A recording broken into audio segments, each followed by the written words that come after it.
ऐसा क्या हुआ? क्योंकि ये अब संजीव आप जवाब देना चाहती है। एक ही लाइन कि मेरे हिसाब से इसलिए कि दिल्ली के जो जाने माने चेहरे हैं वो एमसीडी को इतना भ्रष्ट तरीके से चलाया है, उसकी इमेज को छिपाने के लिए किरण बेदी और बेसिकली उनके पास अरविंद केजरीवाल के सामने कोई काउंटर नहीं था। तो मुद्दा यही है सुधांशु जी कि तीन सबसे जो इस समय पावरफुल लोग हैं बीजेपी में, वैसे तो 1 to 10 तो प्रधानमंत्री हैं नरेंद्र मोदी जी, उसके बाद 10 to 20 में मुझे नहीं मालूम किस तरह से ब्रेकअप करें, मैथमेटिकल आप मुझे एनलाइटन कर सकते हैं शायद, लेकिन तीन जो मोस्ट पावरफुल लोग हैं उन्होंने मिलके डिसाइड किया कि साहब किरण बेदी चेहरा होंगी। सर आपके पास तो वर्ल्ड का बेस्ट कम्युनिकेटर है, आपके पास वर्ल्ड का बेस्ट कैंपेन मैनेजर है, आपके पास वर्ल्ड का best test ODI 50 over 20 overs सब कुछ का बेस्ट कप्तान है, फिर एक स्टॉप गैप कप्तान लाने की क्या जरूरत पड़गी? हर जगह मोदी जी का नाम चलता था और दिल्ली में भी अभी भी चल रहा है, फिर ये किरण बेदी जी क्यों? संजीव जी, ऐसा होता है जब चुनाव लड़े जाते हैं तो चुनाव जीतने के लिए लड़े जाते हैं और चुनावों में अपना बेस्ट फुट फॉरवर्ड रखा जाता है और हर प्रदेश का चुनाव जो है दूसरे प्रदेश के की तरह सिमिलर नहीं होता है, हर एक जगह की अपनी स्थितियां होती है और हर एक में फर्क होता है। आपने तीन बेस्ट की बात करी, दुर्भाग्य से तीनों बेस्ट में से कोई दिल्ली का मुख्यमंत्री नहीं बनने वाला है, तो स्वाभाविक तौर पे अगर मुख्यमंत्री के नाम पे एक अच्छा चेहरा सामने आता है, एक विश्वसनीय चेहरा सामने आता है, एक ऐसा चेहरा सामने आता है जिसका प्रशासनिक अनुभव है और जनता के एक बड़े वर्ग में उसकी एक विश्वसनीयता है, तो क्यों नहीं लेना चाहिए भी हमें? अच्छा, मैं जो थोड़ा समझ नहीं पाया अभी तक, संजीव जी, भाजपा किसको नेता बनाए और क्यों बनाए, इसकी हमारी जवाबदारी क्या आम आदमी पार्टी के लिए है क्या? मैं ये प्रश्न पूछने वाले कौन होते हैं? हम थोड़ी आपसे पूछते हैं कि आपने योगेंद्र यादव जी को क्या बनाया, आपने योगेंद्र यादव जी हरियाणा के क्यों? सुनिए एक सेकंड सुधांशु जी, लेकिन ये प्रश्न तो हम पूछ रहे हैं, योगेंद्र यादव नहीं पूछ रहे, ये प्रश्न तो मीडिया पूछ रही है। आप पूछ रहे तो आपको तो मैं जवाब दे रहा हूँ। सुनिए जी सर, नहीं, ये क्योंकि ये बार बार प्रश्न ये उठाते हैं तो मैंने इसलिए कहा कि भाई देखिए, इन्होंने तो क्या कर दिया, इन्होंने तो हमारा नेता भी तय कर दिया था, इन्होंने तो अपने पोस्टरों में अरविंद केजरीवाल बनाम जगदीश मुखी भी कर दिया था। मतलब आप राजनीति की गिरावट देख लीजिए कि कहां तक राजनीति गिरेगी भाई, दूसरे के संगठन का नेता भी आप ही तय करने वाले हैं क्या?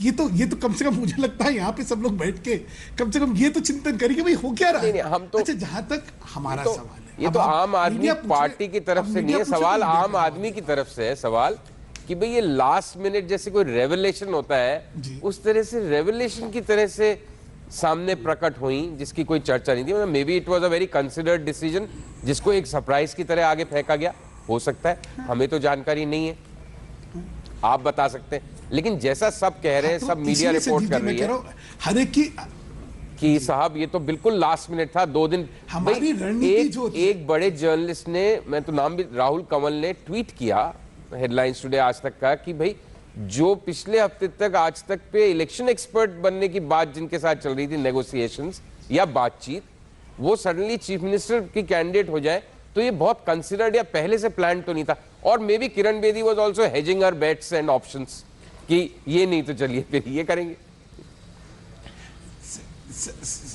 संजीव जी, प्रश्न क्या है कि वो आखिरी मिनट हमने ये पत्ता क्यों चला, या ये प्रश्न है कि वो उपयुक्त है या नहीं उपयुक्त है?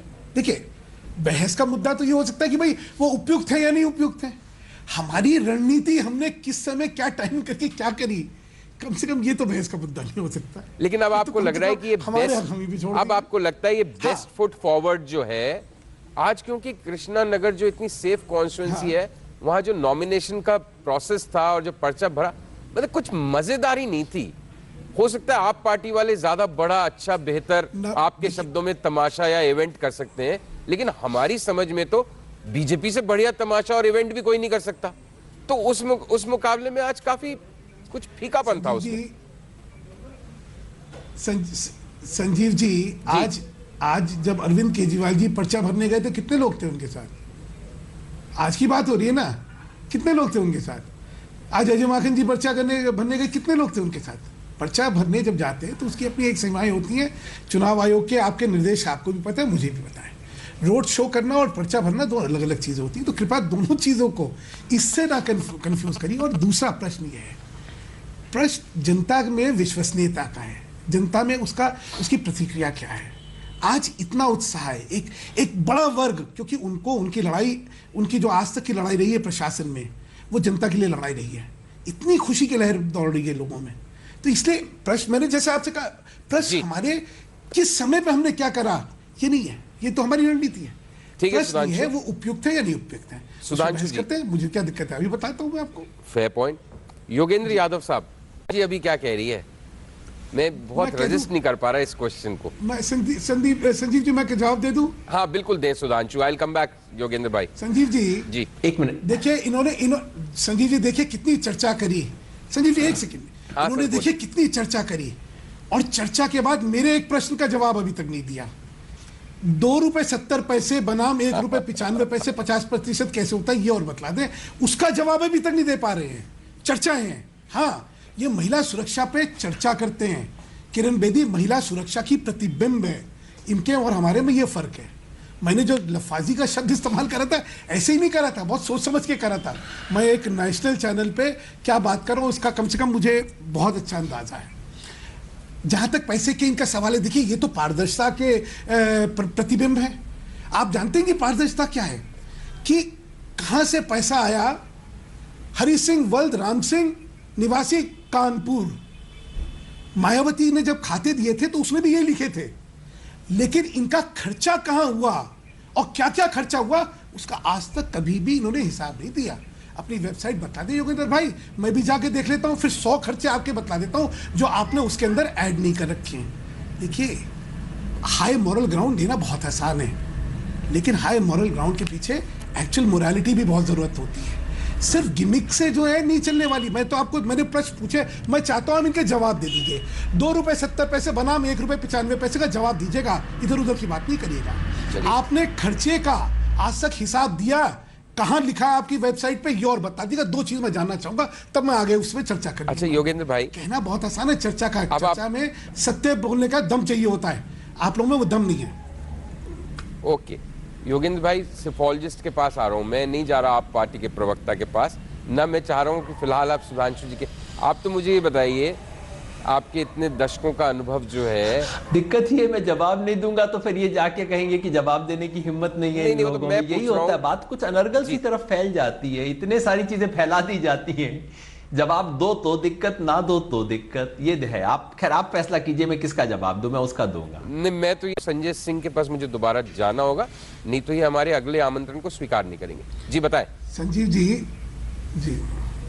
जी थोड़ा बहुत सिफोलॉजी से मेरा भी वास्ता रहा है, आप जानते हैं इस बारे में। बहुत अच्छी तरह जानता हूं। प्रमोद महाजन साहब के साथ आपने बहुत सिफोलॉजी करी है। आखिरी अभिव्यक्ति सुनिए जी, नहीं, थोड़ी सी आखिरी अभिव्यक्ति जनता की जो थी, इनके सारे सर्वों के बावजूद वो कैंटोनमेंट बोर्ड में थी, जिसमें इनका वोट शेयर सिर्फ 11% नीचे गया था और हम 5 सीटें जीते थे।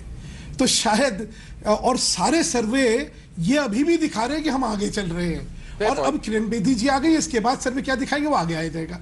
तो कम से कम जो आगे चल रहा है उसको पीछे ना करने का कम से कम प्रभाव ये तो ना दिखाएं कि भाई वो जो आगे चल रहा है वो पीछे है। मैं सिर्फ इतना कह रहा हूं। मैं आपको एक चीज बता देता हूं, मैं एक राष्ट्रीय चैनल पर बड़े गंभीरता से और बड़ी विश्वसनीयता से एक चीज बता देता हूं, 50+ सीटों से 1 सीट भाजपा की कम नहीं आने वाली है। ये 10 तारीख को हम लोग बैठेंगे यहीं पे, योगेंद्र जी को भी इनवाइट कर लीजिएगा, और तब शायद चर्चा होगी, या ये मिठाई खिलाएंगे या हम इनको मिठाई खिला देंगे। हमारी किस्मत तो दोनों तरह से ही मिठाई है ना। तो बहुत शुक्रिया। अगर आप सुनना चाहते हैं संजय सिंह और शीला भट्ट क्या कहेंगे तो बने रहिए, नहीं तो योगेंद्र भाई और सुधांशु साहब, आप दोनों का बहुत बहुत शुक्रिया हमारे साथ जुड़े। मैं अपने पत्रकार साथियों की तरफ मुखातिब हो रहा हूं।